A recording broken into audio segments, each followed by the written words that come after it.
Assalamualaikum. Jangan lupa like, comment, and subscribe. Bye. Assalamualaikum warahmatullahi wabarakatuh. Alhamdulillahilladzi akramana bi syahri Ramadan wa ja'alana min ahli as-siyam. Wassalatu wassalamu ala afdali shaimin wa ahsanil qaimin Sayyidina wa Nabiyyina Muhammadin sallallahu alaihi wasallam wa ala alihi wa sahbihi ajma'in. Faqala Allah Ta'ala fil Qur'anil Karim ba'da a'udzu billahi minasy syaithanir rajim. Ya ayyuhalladzina amanu اتقوا الله وقولوا قولا سديدا يصلح لكم أعمالكم ويغفر لكم ذنوبكم ومن يطع الله ورسوله فقد فاز فوزا عظيما. وقال النبي صلى الله عليه وسلم من أحيا سنتي فقد أحبني ومن أحبني كان معي في الجنة أو كما قال النبي صلى الله عليه وسلم.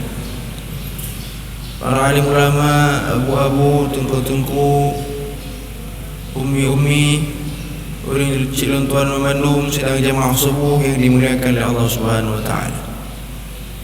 Alhamdulillah, Allah Subhanahu wa taala masih memberi kita nikmat yang paling besar di antara seluruh nikmat yang Allah berikan kepada kita, yaitu nikmat iman dan nikmat Islam. Dan yang paling berharga dari nikmat iman dan Islam, Allah Ta'ala masih tetapkan kita dalam taufik, hidayah, inayah untuk dapat mengamalkan Islam sebagaimana tuntunan baginda Nabi Muhammad sallallahu alaihi wasallam. Sebagaimana salat subuh yang baru kita laksanakan, kita dapat datang ke rumah Allah ini, ke masjid untuk melaksanakan salat subuh sebagaimana perintah Allah dalam Al-Quran, wa'mur ahlaka bis-shalah wastabir 'alaiha la nas'aluka rizqan nahnu narzuquk wal 'aqibatu littaqwa. Perintahkanlah ahli keluargamu untuk mendirikan salat, kemudian bersabarlah ketika melaksanakannya. La nas'aluka rizqan, kata Allah, kami tidak meminta rezeki kepada kalian. Nahnu narzuquk, kami yang berikan rezeki kepada kalian. Wal 'aqibatu littaqwa, akibat yang baik itu bagi orang yang bertakwa. Di salat ini ya mulia, ketika kita melaksanakan perintah Allah Ta'ala yang paling besar ini memerlukan kepada taufik, hidayah dan inayah dari Allah Ta'ala. Karena Allah sebutkan dalam ayat yang lain, wasta'inu bisabri wassalah, mintalah pertolongan kepada Allah melalui sabar dan salat. Wa innaha lakabiratun illa 'alal khashi'in, tetapi perkara itu sangat besar, kata Allah. Sesungguhnya perkara sabar dan perkara salat perkara yang sangat besar. Tidak akan mampu melaksanakan salat dengan istiqomah dan bersabar ketika melaksanakan salat kecuali mereka lah orang-orang yang diberikan sifat khusyuk oleh Allah Ta'ala, yang merasakan kehadiran Allah, yang merasakan berhajat kepada Allah, butuh kepada Allah, dia hidup di buminya Allah, dia diciptakan oleh Allah, diberikan rezeki oleh Allah, semua yang dia miliki adalah milik Allah, sehingga dia wajib untuk sujud di hadapan Allah Subhanahu wa Ta'ala. Sehingga Allah Ta'ala sebutkan dalam ayat yang lain lagi, qad aflahal mu'minun, beruntunglah orang yang beriman. Kapan orang beriman baru beruntung? Alladzina hum fi salatihim khashi'un. Tidak semua orang beriman akan beruntung ya mulia. Kapan orang beriman akan beruntung? Ketika orang beriman mendirikan salat. Adakah semua orang yang mendirikan salat pasti beruntung? Tidak. Allah berikan syarat. Solat bagaimana yang akan mendatangkan keberuntungan? Yaitu solat yang dilaksanakan dengan khusyuk. Alladzina hum fi salatihim khashi'un. Orang yang solat dengan khusyuk, mereka lah orang yang akan mendapatkan keberuntungan daripada Allah. Apa itu khusyuk? Apa itu khusyuk? Al-Imam Al-Ghazali dalam kitab Ihya Ulumuddin menjelaskan khusyuk itu memiliki pengertian. Yang pertama adalah hadirnya hati, hudurul qalbi, hadir hati kita. Jadi sholat itu bagi orang yang khusyuk bukan hanya fisik, bukan hanya digerakkan dari takbir sampai salam, kali sembahyang kah? Apa efek daripada sholat? Tidak nampak setelah sholat. Padahal kata Allah, inna sholata tanha 'anil fahsya'i wal munkar. Apabila orang yang khusyuk dalam sholatnya, itu nampak setelah sholat, akan tercegah dirinya daripada perbuatan keji dan mungkar. Hari ini kenapa sudah sholat tapi kemaksiatan masih kita lakukan? Hatta hari ini sedang kita berpuasa, tapi puasa kita tidak mencegah kita dari perbuatan maksiat yang dilarang oleh Allah Ta'ala. Sehingga kata Nabi SAW, kan min sha'imin laysa lahu min siyamihi illa al-ju' wal 'atas. Betapa banyak orang yang berpuasa di bulan suci Ramadan, tapi mereka tidak mendapatkan pahala apa-apa dari puasa mereka kecuali hanya lapar dan haus. Kenapa hanya lapar dan haus? Karena kita hanya lapar, hanya puasa dari menahan lapar atau menahan makan dan menahan minum, tapi kita tidak menahan daripada perbuatan maksiat. Kata Nabi SAW, selain kita sabar daripada hal-hal yang dapat membatalkan puasa di bulan Ramadan, sebelum kaitannya dengan sholat, kita juga wajib sabar dari hal-hal yang dapat membatalkan pahala puasa kita. Apabila hal-hal yang dapat membatalkan pahala puasa dapat kita jaga, maka puasa kita akan sempurna. Makan dan minum sanggup kita jaga. Hal-hal yang dapat membatalkan puasa untuk tidak memasukkan dalam 5 rongga terbuka dapat kita jaga.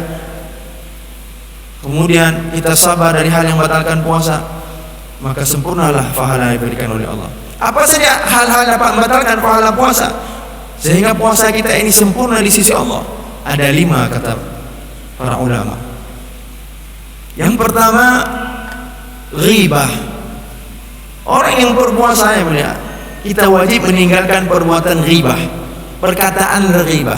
Lisan kita tidak lagi sibuk membicarakan aib orang lain di bulan Ramadan. Lisan orang yang berpuasa tidak senang dia kalau membicarakan tentang keburukan orang lain. Lisan orang yang berpuasa Allah perintahkan untuk memperbanyak falyaqul khairan aw liyasmut, perbanyak berkata yang baik atau diam, atau lebih bagus lagi perbanyak baca Al-Quran, karena bulan ini bulan diturunkannya Al-Quran. Berbanyak lagi berzikir dengan zikir yang diajarkan oleh Nabi SAW. Di bulan suci Ramadan perbanyaklah 4 amalan. 2 amalan pasti mendatangkan keridhaan Allah, 2 amalan yang pasti kita butuhkan. Yang pertama, di bulan suci Ramadan perbanyak berzikir dengan membaca kalimah thayyibah. Asyhadu an la ilaha illallah. Yang kedua, perbanyak istighfar. Astaghfirullah. Kalimah thayyibah dan istighfar, kata Nabi SAW, akan mendatangkan keridhaan Allah. Yang kedua, perbanyak minta syurga kepada Allah dan berlindung daripada api neraka. Allahumma inna nas'aluka ridhaka wal jannah wa na'udzu bika minan nar. 2 hal tersebut pasti kita butuhkan. Maka di bulan suci Ramadan para ulama salafun salih selalu memperbanyak zikir ini. Ketika selesai salat 5 waktu, menjelang sahur, menjelang berbuka, mereka senantiasa memperbanyak zikir. Asyhadu an la ilaha illallah, astaghfirullah, as'aluka ridhaka wal jannah wa na'udzu bika minan nar. Asyhadu an la ilaha illallah, astaghfirullah, as'aluka ridhaka wal jannah wa na'udzu bika minan nar. Asyhadu an la ilaha illallah, astaghfirullah, as'aluka ridhaka wal jannah wa na'udzu bika minan nar. Allahumma innaka 'afuwun tuhibbul 'afwa fa'fu anna ya karim. Sebanyak lego dah baca zikir dan selangi dengan doa sebagai doa yang kami baca tadi, kemudian lanjut lagi zikir tadi. Asyhadu an la ilaha illallah, astaghfirullah, as'aluka ridhaka wal jannah wa na'udzu bika minan nar. Itu zikir kalau bagi para salafun salih, bagi para sahabat, bagi para habaib, ulama-ulama yang teguh berpegang pada sunnah Nabi sallallahu alaihi wasallam. Sebagaimana di hari ini kalau kita lihat di Tarim, Hadramut, Yaman, pesantrennya Habib Umar bin Hafid di Darul Mustafa. Beliau setiap ba'da solah 5 waktu selesai solat tarawih bersama jamaah, bersama-sama menzikirkan kalimah tersebut. Maka yang pertama, hal yang dapat membatalkan pahala puasa adalah ghibah. Yang kedua, kadzib, berdusta. Jadi bulan Ramadan, lisan kita Allah perintahkan untuk menjaga dari hal-hal yang mengandung unsur dusta. Jangan berbohong di bulan suci Ramadan, walaupun bohong itu kepada istri, kepada anak, ataupun kepada kawan-kawan. Yang ketiga, hal yang dapat membatalkan pahala puasa, namimah, mengadu domba. Orang yang mengadu domba ini di bulan suci Ramadan menghilangkan pahala puasa. Yang keempat, wan nadharu bi syahwat, melihat sesuatu dengan syahwat, melihat hal-hal yang tidak menutup aurat, yang lawan jenis kita dengan syahwat, baik secara langsung ataupun secara tidak langsung melalui media sosial. Ketika kita buka handphone kita buka Instagram, buka TikTok, buka YouTube, lewat di situ lawan jenis yang tidak menutup aurat dengan sempurna, kita lihat, kita pandang sehingga timbul syahwat, maka di bulan suci Ramadan akan menghilangkan pahala puasa. Dan yang terakhir, syahadatuz zur, bersaksi palsu di bulan suci Ramadan menghilangkan pahala puasa. Maka jangan melihat orang yang berpuasa dengan menjaga dua hal tersebut, dari hal yang membatalkan puasa dan dari hal yang dapat membatalkan pahala puasa, maka puasanya akan sempurna di sisi Allah. Sehingga benarlah kata Allah, la'allakum tattaqun. Orang yang benar-benar berpuasa dengan menjaga adab-adab ketika berpuasa, mereka akan menjadi hamba Allah yang bertakwa. Sebagaimana sholat juga. Kapan seseorang itu dapat menjaga dirinya dari perbuatan keji dan mungkar? Ketika dia benar-benar melaksanakan sholat sebagaimana keinginan Allah, yaitu khusyuk. Khusyuk itu kata Imam Ghazali, huzurul qalbi, hadir hati kita. Bagaimana cara menghadirkan hati ketika sholat? Maka ulama katakan, cara menghadirkan hati ketika sholat adalah sebelum sholat kita sudah hubungkan hati kita dengan Allah. Di luar sholat kita senantiasa memperbanyak istighfar kepada Allah Subhanahu wa ta'ala, berbanyak berzikir dengan zikir kalimah la ilaha illallah. Kemudian hati kita penuhi dengan kebesaran Allah. Hati kita sedikit demi sedikit kita keluarkan kebesaran makhluk dari hati kita. Walaupun kita tinggal di dunia, tapi kita tidak terkesan dengan dunia. Sebagaimana kapal di laut, itu memang tempat berlayarnya di atas air. Wajar. Kalau tidak di atas air maka kapal tidak bisa berlayar. Yang tidak boleh itu air masuk dalam kapal. Kalau air sudah masuk dalam kapal, maka kapalnya akan tenggelam. Sebagaimana kita juga orang yang beriman, kita memang tinggal di dunia, boleh memiliki dunia ini, boleh mengumpulkan harta yang banyak, pangkat yang tinggi, jabatan yang tinggi, memiliki keluarga, anak yang banyak, apapun yang ada di dunia ini silahkan, kata Allah. Yang jangan apa? Masukkan dalam hati kita. Jangan masukkan perkara-perkara dunia ini dalam hati. Dunia ini cukup di tangan saja. Di hati kita hanya ada Allah SWT. Di hati kita hanya ada kebesaran Allah. keagungan Allah, kehebatan Allah. Kita di hati kita isi dengan khauf kepada Allah, takut kepada Allah, raja kepada Allah, hub, mahabbah hanya kepada Allah, cinta hanya kepada Allah. Jangan sampai kita letakkan cinta kita kepada benda-benda dunia ini. Kalau kita sudah cinta kepada benda-benda dunia, ketika kehilangan dunia, maka kita akan bersedih. Kita akan menjauh daripada Allah. Kita akan mengeluh kepada Allah. Tapi kalau orang yang hatinya dipenuhi cinta kepada Allah, ketika hilang benda dunia dia tidak masalah. Tapi kalau dia jauh daripada Allah, itu yang masalah bagi dirinya. Maka orang yang di hatinya senantiasa ada Allah, di lisannya menyebut nama Allah, seluruh anggota tubuhnya, matanya, mulutnya, lisannya, telinganya, tangan dan kakinya, kemaluannya, semua dia gunakan sesuai dengan perintah Allah, keridhaan Allah. Maka ketika hendak solat, ketika di luar solat dia telah hubungkan hatinya kepada Allah, maka ketika solat dia akan mudah untuk mengkoneksikan hatinya langsung kepada Allah.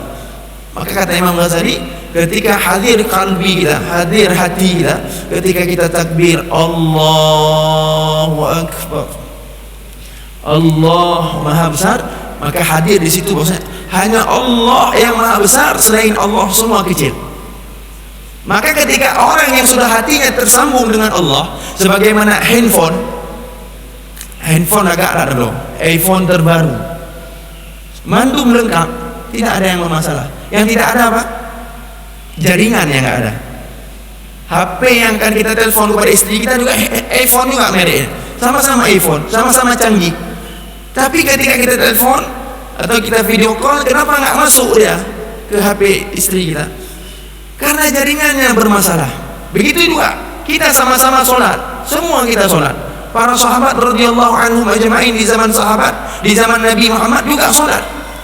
Jumlah waktu sholatnya sama, 5 waktu. Subuh, zuhur, asar, maghrib, isya.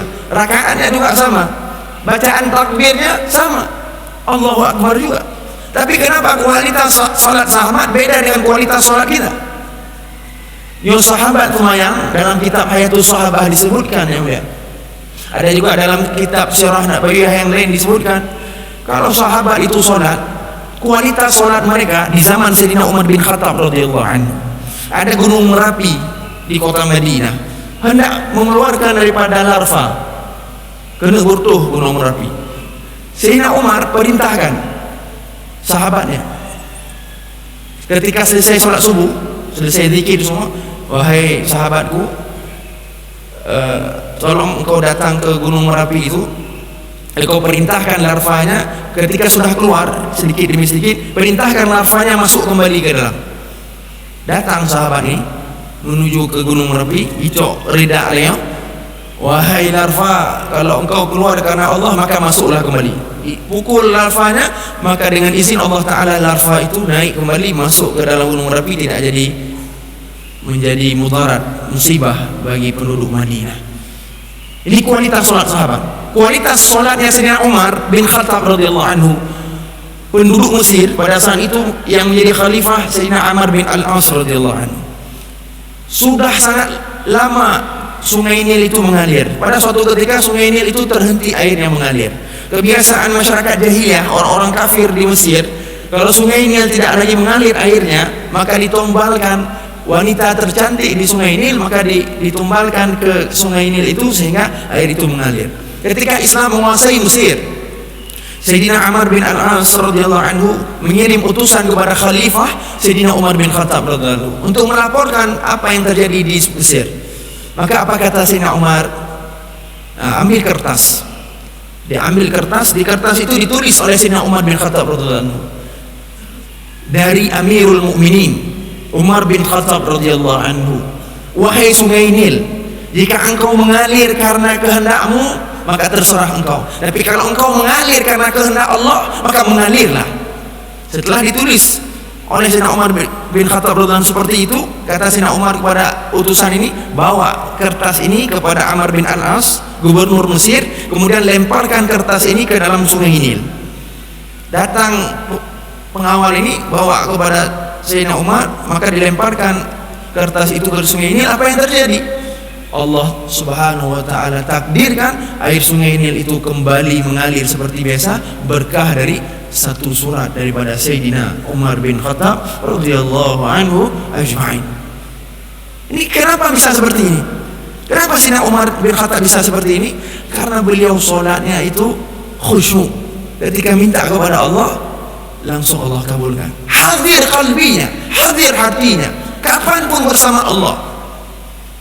Setelah hadir hati ketika hendak solat, yang kedua kata Imam Ghazali, kita wajib memahami apa yang kita baca di dalam solat. Dari mulai niat, kata Imam Syafi'i, kalau dalam madhab kita, madhab Syafi'i, kapan wajib khusyuk dalam solat? Yang paling wajib khusyuk dalam solat adalah ketika niat. Ketika takbir, masukkan niat, qasad ta'yin, sengaja aku solat fardu subuh karena Allah Ta'ala, itu wajib hadir hati. Jangan lalai sedikit pun, jangan ingat perkara yang lain, jangan ingat dunia, jangan ingat benda-benda, tapi ingat, fokus, ingat Allah Ta'ala, hadirkan niat kita. Selain daripada niat, setelah itu semua rukun solat yang 13 itu tidak wajib lagi khusyuk, tapi sunnah dalam kitab madhab Imam Syafi'i. Cara untuk khusyuk kata Imam Ghazali, setiap bacaan dalam solat kita fahami maknanya, mulai dari iftitah Allahu Akbar kabira walhamdulillahi katsira sampai habis. Apa artinya? Paduk tu ni orang tumayang. Nah yang 50 tu, nah yang 40 tu, nah 50 tu. Kali 50 tu dah tumayang ni. Nah mafhum ni apa arti iftitah yang dah baca? Allahu Akbar kabira walhamdulillahi katsira, apa artinya sampai habis.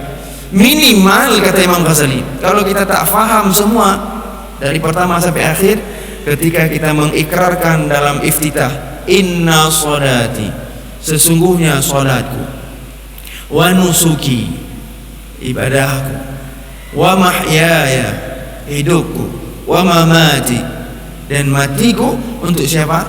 Lillahi rabbil alamin. Ketika kita berjanji, berakad kepada Allah, berikrar kepada Allah, pada saat itu kita harus hadir hati, harus tahu bahwa kita sedang berjanji kepada Allah.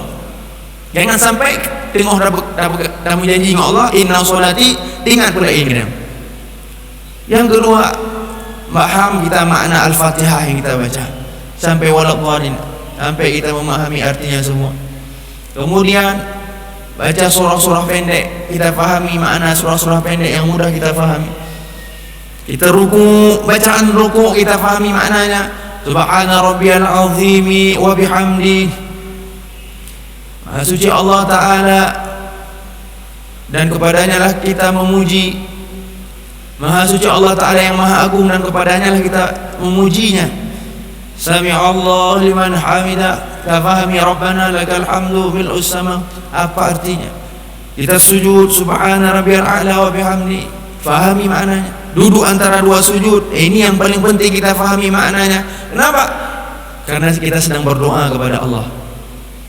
Rabbighfirli, jangan sampai berdoa tapi hanya ada debu dalam kehab Allah. Tengok dah mulai kehab Allah, tapi saya sendiri hanya ada debu yang dalam kehab.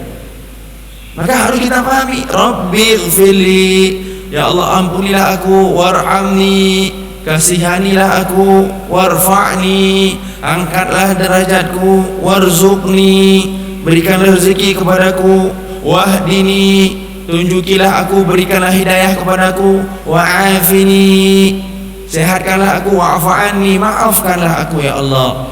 Kali kita melaki ya Allah, sujudlah, Allahu Akbar, subhana rabbiyal a'la wa bihamdihi, maha suci Allah yang maha tinggi. Apalagi ketika baca tahiyat, kata para ulama, bacaan tahiyat yang kita baca adalah bacaan isi komunikasi antara Allah Ta'ala dengan Nabi Muhammad ketika proses Isra wal Mi'raj. Ketika Mi'rajnya Nabi Muhammad di Sidratul Muntaha, ketika berjumpa Allah dengan Nabi Muhammad SAW, apa yang disampaikan oleh Nabi Muhammad yang pertama sekali kepada Allah, ujian apa yang Nabi Muhammad sampaikan, itulah bacaan di dalam tahiyat yang kita baca. Nabi katakan kepada Allah, at-tahiyyatul, segala penghormatan, mubarakatu, segala keberkahan, thayyibatu, segala kebaikan, lillah, Nabi memuji Allah Ta'ala. Allah balik memuji Nabi Muhammad SAW, membalas pujian Nabi Muhammad. Assalamu alayka, salam sejahtera atas engkau ayyuhan Nabi, wahai Nabi, wa rahmatullahi wa barakatuh, rahmat aku dan keberkahanku seluruhnya untukmu wahai Nabi Muhammad. Nabi Muhammad SAW membalas lagi salamnya Allah Ta'ala dengan mengingat kita di hadapan Allah. Assalamu alayna, salam sejahtera atas kami, wa ala ibadillahi salihin, dan di atas hamba-hamba engkau ya Allah yang termasuk orang-orang yang soleh. Kita semua disampaikan salam oleh Nabi di hadapan Allah Ta'ala. Barulah para malaikat mengucapkan syahadat, asyhadu an la ilaha illallah wa asyhadu anna Muhammadar Rasulullah. Baru berselawat kepada Nabi Muhammad, Allahumma salli ala sayyidina Muhammad wa ala ali sayyidina Muhammad, sampai fil alamin innaka Hamidum Majid. Jadi kita fahami satu persatu, barulah kata Imam Ghazali hadir khusyuk.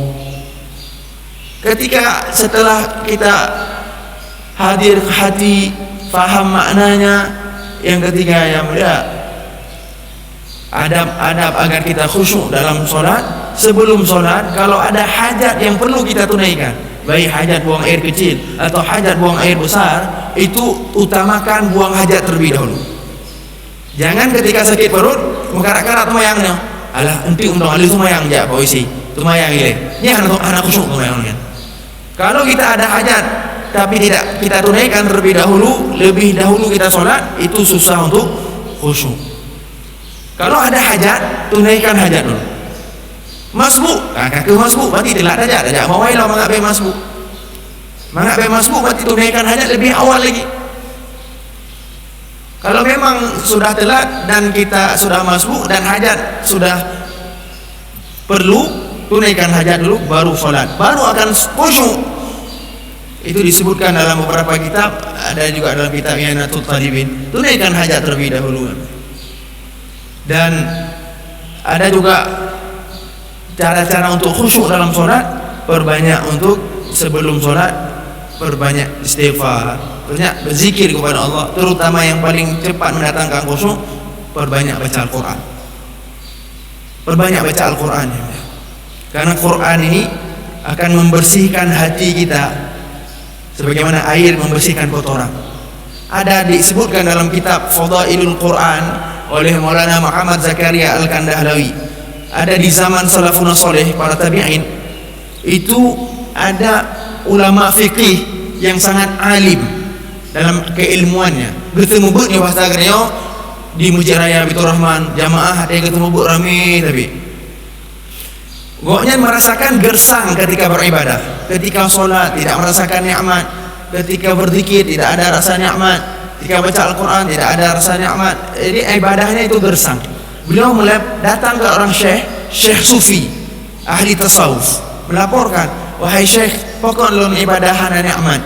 Apa perintah syekh ini? Perintah syekh ini kepada seorang ahli fikih ini, alim ulama ini, mulai sekarang sampai 1 bulan ke depan, engkau jangan mengajar dulu, jangan beramal dengan amalan yang lain dulu. Kalau salat wajib pasti, tapi engkau fokus untuk membaca Al-Quran. Amalanmu khusus baca Al-Quran saja.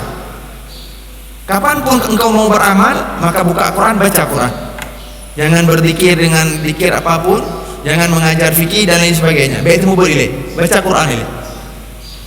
Maka beliau mengikuti arahan syekh ini untuk baca Al-Quran. Maka jamaah beliau yang senantiasa ikut pengajian dengan beliau, kabengeh dulu, pegah ke syekh sufi yang ahli tasawuf, kepun yu gore kamu baca Quran, kamu rebut kah nak temu temu beri. Kabengeh ke syekh sufi. Maka beliau menjelaskan kepada orang murid-muridnya, kenapa saya perintahkan guru kalian untuk baca Al-Quran? Karena saya akan memberikan terapi kepada guru kalian untuk merasakan kenikmatan dalam setiap ibadahnya, merasakan kenikmatan dalam solatnya, dalam zikirnya, dalam mengajar ilmunya, itu dengan cara membaca Al-Quran. Quran itu akan melembutkan hati kita seiring banyak ayat yang kita baca. Semakin banyak ayat yang kita baca, maka semakin lembutlah hati kita. Semakin Allah masukkan dalam hati kita rasa nikmat ketika beribadah kepada Allah Subhanahu wa taala. Sehingga Al-Qur'an yang Allah turunkan dalam bulan suci Ramadan ini bagi para ulama salafun saleh, hubungan mereka dengan Al-Qur'an sebagaimana hubungan kita dengan handphone kita. Gede hodanya ada bahfi, hodanya ada handphone, sampai jauh masjid yang menghadap Allah, sujud kepada Allah pun harus bahfi. Pemain bola mentong ketika main bola hanya bahfi dalam lapangan, harus perlu HP. Saya dalam masjid tak baca HP, saking dekat hubungan kita dengan handphone. Para ulama salafun saleh hubungan mereka dengan Quran sebagaimana hubungan kita dengan handphone kita. Gede pak daduk dah buka HP. Daduk pak orang kopi dah buka HP, daduk dalam motor dah buka HP, dengar bang motor pi kalau HP je. Para ulama salafun saleh pak geduk buka Quran. Bak jalan tengok jak baca Quran. Tengah kerja bak kedai mekat buka Quran. Tengah di belang sambil piu hai tak buka Quran. Di kantor tengah istirahat anak kerja buka Quran. Sehingga Imam Asy-Syafi'i rahmatullahi alaih, imam mazhab kita, kalau datang bulan suci Ramadan, beliau mampu mengkhatamkan Al-Quran sebanyak 60 kali khataman.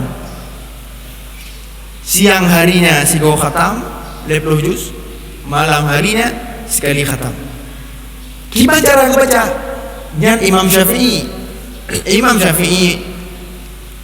wajar Imam Syafi'i sanggup membaca 2 kali khatam dalam sehari semalam.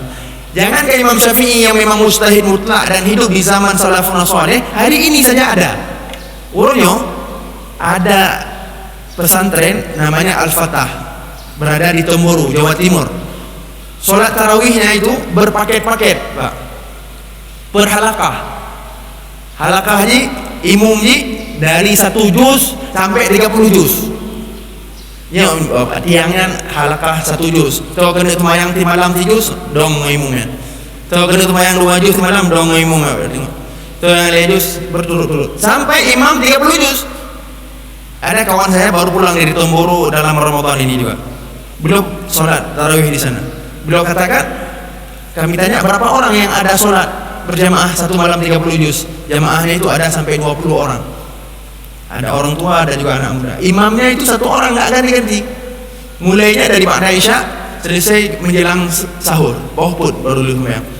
Nyati malam khatam 20 juz baca Al-Quran di dalam solat tarawih. Apalagi Imam Syafi'i lebih lagi cepat, karena Al-Quran itu sudah menjadi kebiasaan beliau. Lagi tanya baca Al-Fatihah, kiban kecepatan mandong juga baca. Pokoknya karena kamen darah daging Al-Fatihah begini. Al-Quran bagi Imam Syafi'i seperti Al-Fatihah bagi kita.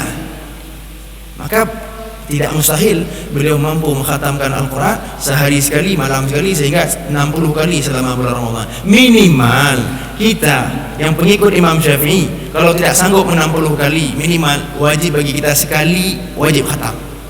Sekali wajib khatam. Kalau hari ini sudah masuk ke 5 Ramadan, coba cek katruk bak juz padu ni orang baca Al-Quran.